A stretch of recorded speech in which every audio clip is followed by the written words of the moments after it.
अस्सलाम वालेकुम। हकीकत टीवी वाले भाई ने ना बीजेपी का सारा भंडारा बॉक्स खोल के रख दिया। आप ज़रा हम आपको उनकी वीडियो सुनवाने जा रहे हैं जहां उन्होंने एक एक बीजेपी का प्लान जो है वो सब बेनकाब किया है। अब ज़रा आप पहले वो वीडियो सुने, फिर हम इसके मज़ीद एनालिसिस में जाएंगे। चलें पहले आपको वीडियो सुनवाते हैं, ज़रा पहले आप वीडियो सुनो। बिस्मिल्लाहिर्रहमानिर्रहीम, अस्सलाम वालेकुम। तैयार हो जाएं, कुछ बहुत खतरनाक होने वाला है, बहुत ज़्यादा खतरनाक होने वाला है।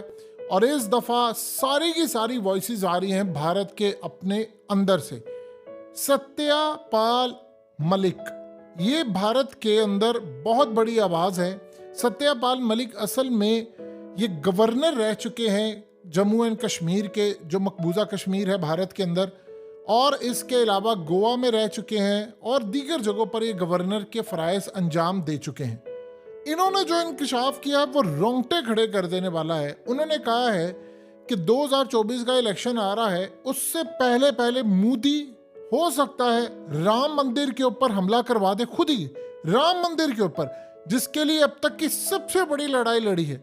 उसने कहा किसी भी बड़े बीजेपी के रहनुमा को मरवा सकता है, या वो अपनी विक्ट्री के लिए पुलवामा से लेकर हर तरह का हरबा इस्तेमाल कर सकता है, और इस लेवल पर जाकर इस्तेमाल करेगा जिसका आप सोच भी नहीं सकते। ये एक जाहिल जाहिल जाहिल वजीर आजम है जो भारत पर इस वक्त मुसल्लत है। ये जनाब कौन है, इनके बारे में जरा समझ लें। जब पुलवामा हुआ था तो असल में ये उस वक्त मकबूजा कश्मीर के गवर्नर थे।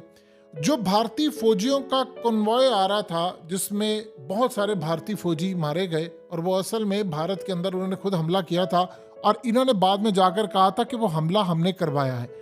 अब हुआ क्या कि उस वक्त इन्होंने मोदी को जाकर मिले और मोदी को शाम को जाकर कहा कि 5 एयरक्राफ्ट मांगे थे उन्होंने, और वहाँ पर इतलात थी कि उन पर हमला हो सकता है। तो राजनाथ सिंह से जाकर 5 एयरक्राफ्ट मांगे थे कि भारतीय फौजियों को लेकर जाना है, और चंद मिनट के अंदर उनकी लाइफ बच सकती है, मामला सारा क्लियर हो जाएगा।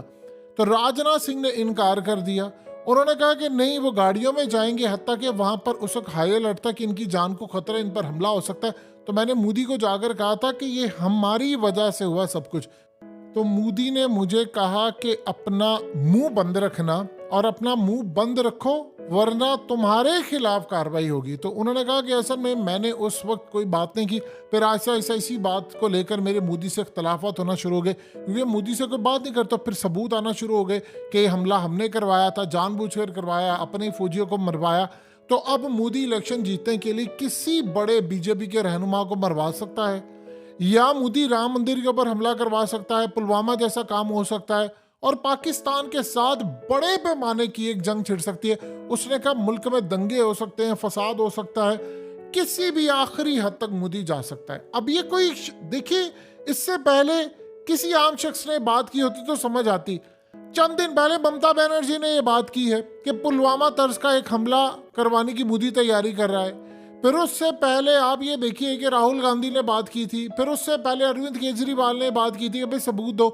अब उसके बाद ये मोदी का लगाया हुआ गवर्नर था, ये बात आप अच्छी तरह समझ लें। सत्यपाल मलिक कि कांग्रेस का बंदा नहीं रहा था, ये बीजेपी का लगाया हुआ था। तो वो आकर कह रहा है कि उस वक्त ये सारी सूरत हाल हुई थी, मैंने उसको कहा था, लेकिन मोदी ने मेरी बात नहीं सुनी। मैंने कहा था कि मुझसे अगर ये मांगते एयरक्राफ्ट तो मैं दे देता, तो आपने उनको गाड़ियों पर क्यों भेजा? और फिर जब वो हमलावर आ रहा था तो 4 चेक पोस्टों पर उसकी चेकिंग क्यों नहीं हुई, जहां पर इतने नाके लगे हुए थे? और बड़ी अजीबोगरीब बात है कि वो 1 वे आ रहा था, तो 1 वे जब आ रहा था तो उसको वहां पर उड़ाया क्यों नहीं है किसी ने? 4 चेक पोस्ट वो क्लियर करके आ गया। भारत में तो कोई, आप कश्मीर में चेक पोस्ट क्लियर ही नहीं कर सकते, तो ये कैसे हो गया? अब उन्होंने जो इंकशाफ किया है, आप इसकी तैयारी कर लें।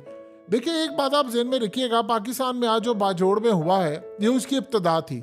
भारत अब पूरी तैयारी कर चुका है। मोदी ने असल में, देखिए, अपने मुल्क के अंदर फसाद करना एक अलग चीज़ है। आप अपने मुल्क के अंदर फसाद करेंगे तो आपकी इकोनॉमी को फ़र्क पड़ेगा, बहुत सारी चीज़ों को पड़ेगा। हाँ, ये पॉसिबिलिटी है कि वो अपने मुल्क में फसाद करवा कर नाम पाकिस्तान का लगा दे। ये नहीं वो चाहेगा कि वो अंदर ही अंदर करे, क्योंकि उसने जो जीतना है इलेक्शन, उसने ये कहकर जीतना है कि देखो मैं पाकिस्तान से ये लेकर आया हूँ, मैं गिलगित बल्तिस्तान लाया हूँ, मैं फलाना लाया हूँ, या मैंने वादा पूरा किया है। ये सारी की सारी सूरत हाल थी। अब इस सारे मामले के अंदर मोदी तैयारी करके बैठा हुआ है। देखिए बीजेपी ने पूरी तैयारी की है। ये दुनिया के अंदर प्रैक्टिस है जी, अपने बंदे मरवा दो और उसके बाद आप सारे का सारा मामला उधेड़ दो। अब मोदी इस पूरे खेल के अंदर तैयारी करके बैठा है कि हमें करना क्या चाहिए। अब वो पूरी असल में प्लानिंग करके बैठे हैं कि हम पाकिस्तान पर हमला करते हैं तो उसके बाद क्या होगा, क्या उसके बाद अफगानिस्तान से हो जाएगा, अमेरिका हमारा साथ देगा, यूरोप क्या करेगा। ये सारे के सारे आप अंदाजा करें कि भारत ने इस वक्त काम क्या किया है। भारत ने इस वक्त जो चावल थे वो एक्सपोर्ट करना बंद कर दिए हैं, तो पूरी दुनिया कहत में मरना शुरू हो गई है। यानी आप देख लें कि यूएई ने बैन कर दिया है कि उन्होंने कहा जी हम चावल को एक्सपोर्ट नहीं करेंगे। इसी तरह दुनिया के अंदर चावल की किल्लत हो गई है, आसमान पर कीमतें पहुंच गई हैं। ये सिर्फ उसने एक नमूना दिखाया है। उसने कहा है कि मैं अगर ये काम कर दूं, मैं एक नहीं इस तरह की बहुत सारी चीजें एक्सपोर्ट करता हूं, अगर मैंने वो बंद कर दी तो पूरी दुनिया के अंदर बहरान है। अब मिसाल के तौर पर इसी तरह चाइना पूरी दुनिया के अंदर माल एक्सपोर्ट करता है। तो चाइना ने जब 2-3 साल वाले पूरी दुनिया एक बीमारी की लपेट में थी, तो आप बताइए कि उसके बाद क्या हुआ पूरी दुनिया का हाल। आज तक पाकिस्तान के अंदर मामला है, यानी सप्लाई चेन मुतासिर हो गई थी, लाले पड़ गए थे खाने के, आसमान पर कीमतें चली गई थी। तो भारत अगर किसी को सप्लाई नहीं करेगा तो आप बताइए उस मुल्क का क्या हशर होगा। उसने कहा जी मैंने चावल की अभी सिर्फ बात हुई है, तो आप देख लें आसमान के ऊपर कीमतें चली गई हैं।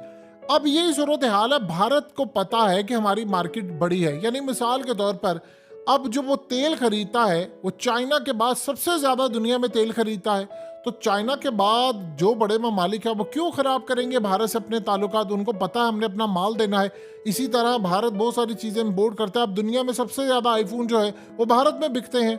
आप देख लें इसी तरह दुनिया की हर चीज जो है वो भारत में बिकती है। उनकी आबादी बहुत बड़ी है, तो जब आबादी बड़ी होती है, इसी तरह चाइना की आबादी बड़ी है, आपकी जब आबादी बड़ी होती है तो आप कंजप्शन के अंदर भी बहुत ज्यादा आगे बढ़कर जाते हैं।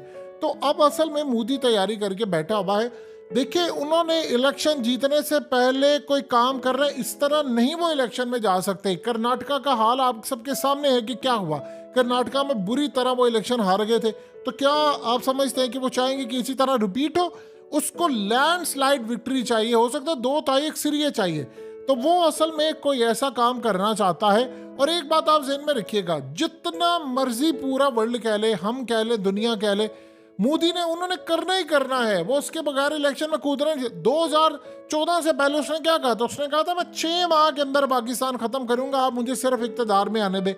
लेकिन वो अल्लाह का शुक्र है नहीं कर सका, और ना उसकी इतनी हैसियत थी। लेकिन उसने कहा था, असल में 2011 के बाद से मोदी की बड़ी एक चाह थी कि जी एबटाबाद ऑपरेशन हुआ था, उजामा था, तो मैं भी ये काम करूं। वो बड़ी देर से कह रहा था मेरी ये चाह थी, मैं एलओसी क्रॉस करूं, मैं स्ट्राइक करके आऊं। उन्होंने प्लान किया था 2015 के अंदर भी, लेकिन वो हो नहीं पाया। लेकिन फिर उन्होंने जो अपना टाइम रखा वो इलेक्शन से पहले था। तो असल में इस सारी सूरत हाल के अंदर यहाँ से मामला भी निकल कर जब आगे जाता है तो यही चीज़ है। अब तो भारत के अंदर खुलकर कहा जा रहा है कि भाई ये इलेक्शन से पहले काम करने जा रहा है, इसने ये काम करना है, ये करके रहेगा। तो मोदी तैयारी करके बैठा हुआ है।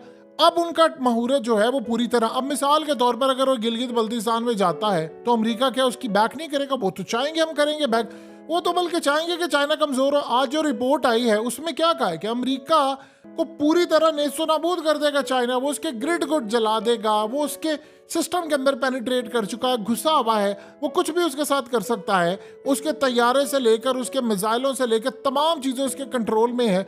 जब वो चाहेगा उसको मोड़ लेगा। तो क्या वो ये काम नहीं कर सकता? सो लिहाजा इस सारी सूरत हाल के अंदर सारे काम मुमकिन है, वो कर लेगा। अगर कोई ये समझ रहा है कि वो ये काम नहीं कर सकता तो वो करने को बहुत कुछ कर देगा। अब यहाँ तक ये तो एक सोच है कि जी राम मंदिर पर हमला कर सकता है। हो सकता है कि वो अपने जो राइट लेफ्ट के लोग हैं जिससे उससे कहे वो उनमें से किसी एक को ठिकाने लगाकर नाम पाकिस्तान पे लगा दो कि जी जंग शुरू है, मैं तो आ रहा हूँ। अब आप सोचिए राजनाथ सिंह हमें धमकियां देता फिर रहा है कि जी वो मैंने फोर्सेस को कह दिया। उस वक्त उसने कहा कि मैंने राजनाथ सिंह को जब उन्हें रिक्वेस्ट की थी कि आप तैयारे दे तो उसने देने से इनकार कर दिया था। इसकी कोई तहकीकात हुई, कैसे करेंगे? वहाँ की अदलिया भी इनके कंट्रोल में है। ये सारा कुछ तो वो कंट्रोल करते हैं। तो भारत के अंदर आप ये देखिए कि मामला कहाँ से कहाँ चले गए। अगले कुछ अरसे के अंदर जो हालात बता रहे हैं और जिस तरह मामला जा रहा है, चंद महीने के अंदर इलेक्शन है भारत में। ये बात आप ज़हन में रखिएगा, चंद महीने में भारत में इलेक्शन है। तो इलेक्शन से पहले वो अपनी पूरी तैयारी करके बैठे हैं। उन्होंने हर सूरत आना है पाकिस्तान की तरफ। वर्ल्ड वाइड उन्होंने अपनी पहले लॉबी कर ली हुई है कि किसको क्या कहना है, किसने क्या बयान देना है, कैसे लेवल पर जाकर काम करेगा, तो वो तैयारी करके बैठे हैं। सो अगले कुछ अरसे के अंदर जो सूरत हाल पैदा हो रही है वो असल में आपको इंडिकेट करेगी कि किस तरफ किस जगह मामला जा सकता है। लेकिन एक बात तय है, जो भी जंग होनी है महदूद पैमाने की नहीं होगी, ये बड़े पैमाने पर होगी, एक आधा कोई स्ट्राइक नहीं होगा। और भारत कम से कम ये दिखाना चाहेगा कि हमने पिछली दफा जो हासिल नहीं किया, इस दफा हम वो अचीव करने जा रहे हैं।